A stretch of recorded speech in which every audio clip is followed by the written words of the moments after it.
المستطرف فی کل فن المستطرف میں علامہ ابشیری نے اور سراج الملوک میں طرطوشی نے تاریخ کا عجیب و غریب اور تاریخ اسلام کا شاندار کارنامہ بیان کیا۔ 26 اگست 1071 ملازگرد کے مقام پر بازنطینی سلطنت اور سلجوق سلطان الپ ارسلان کے درمیان ایک فیصلہ کن جنگ لڑی گئی۔ کہا جاتا ہے ملازگرد تاریخ کی ان جنگوں میں سے ہے جس نے دنیا کا نقشہ بدل کر رکھ دیا تھا۔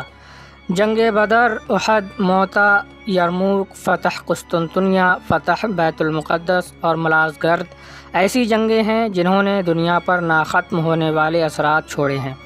تمام یورپ 6 لاکھ فوج لے کر مسلمانوں کو ختم کرنے کے ارادے سے نکل پڑا، بلکہ انہوں نے آپس میں مسلمان ممالک بھی تقسیم کر لیے تھے۔ مصر فلاں بادشاہ کو دیا جائے گا، شام فلاں بادشاہ کو دیا جائے گا، عراق فلاں کے سپرد ہوگا، خراسان فلاں کو دیا جائے گا۔ اس وقت تو یورپ اپنا خواب پورا نہ کر سکا، مگر جنگ عظیم اول میں یہ پورا کر لیا اور خلافت عثمانیہ کے ٹکڑے کر دیے۔ ان کی فوج کی تعداد 6 لاکھ اور ارادے انتہائی خطرناک تھے۔ تمام عالم اسلام میں شدید اضطراب کی لہر دوڑ گئی کہ اب کیا ہوگا، کیونکہ ہمارے پاس نہ لشکر اتنا بڑا ہے، نہ کسی ایک سپہ سالار پر لوگ متفق ہیں۔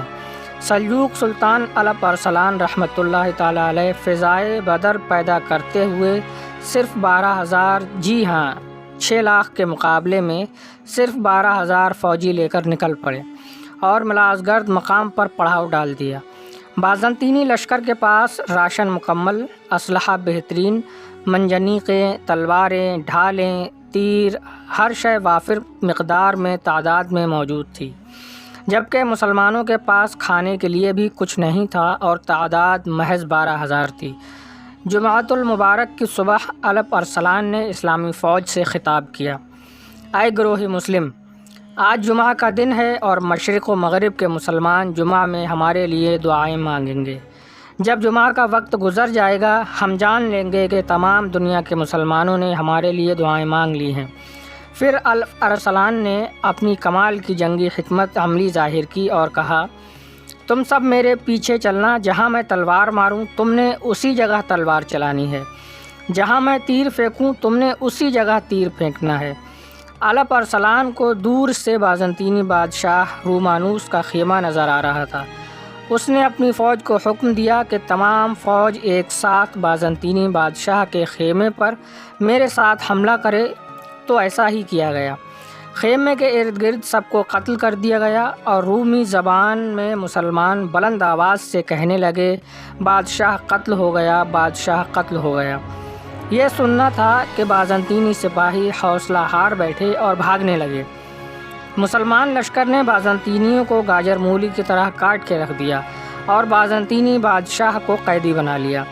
شام کو بازنطینی بادشاہ الپ ارسلان کے سامنے قیدی کی صورت میں پیش ہوا۔ الپ ارسلان نے پوچھا: اگر میں قیدی بنتا تو تم میرے ساتھ کیا کرتے؟ بازنطینی بادشاہ کہنے لگا: کیا آپ کو شک ہے کہ میں آپ کو قتل نہیں کرتا؟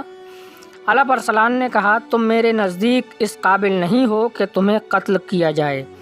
سپاہیوں کو حکم دیا: اس کو لے جاؤ اور دیکھو کوئی اس بادشاہ کا خریدنے کا ارادہ رکھتا ہے۔